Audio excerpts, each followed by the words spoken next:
उलूम दीन में तो फरमाए इंसान जो बदन एक सवारी है ऐं रूह उनजो सवार है। केॾी ॾिसो केॾो केॾो वॾो राज़ आहे।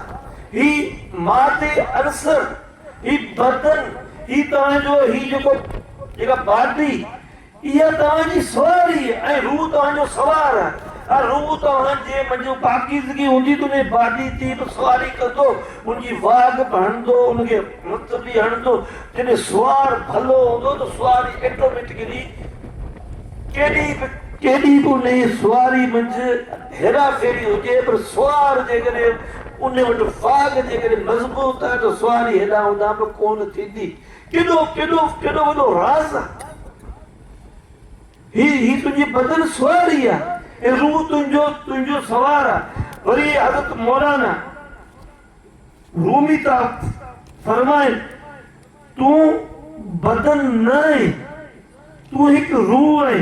बदन रुगो तुंहिंजो लिबास आहे, ही त तुंहिंजो जामू आहे, ही बॉडी तुंहिंजो वेस आहे, पर तूं रूह आहे।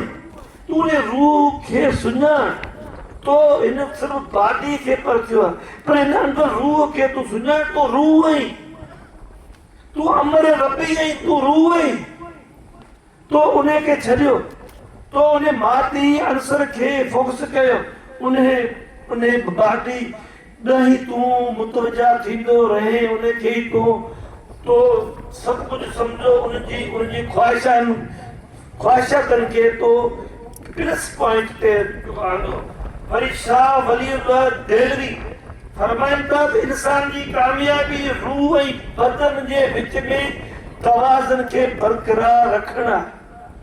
रूह ऐं बदन जे विच में तवाज़न खे बरक़रार रखो, तवाज़न खे बरक़रार रखो। रूह ऐं बदन जे विच में फ़ासिलो न करियो।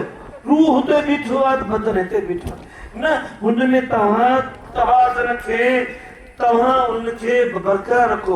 मुंहिंजा दोस्तो, ही तव्हांखे उन वजूद इंसान जे बारे में, वजूद इंसान जे तव्हांखे मूं बारे में क़ुरान पाक, हदीस पाक, असहाब साईं, इमाम साईं, बुज़ुर्गान दीन जा तव्हांखे हवाला ॾेई। तव्हां अॼुकल्ह जो उहो जहान आहे, ही 21वीं सदी आहे। मादिक पासी सां रूहानियत जो आमनो सामनो आहे, मुक़ाबिलो आहे, वेड़ आहे। उन वेड़ में तव्हांखे असां सम्झाइणु चाहियूं था, तव्हांखे हिन फॉरम तां असां उहो सबक़ ॾियणु चाहियूं था।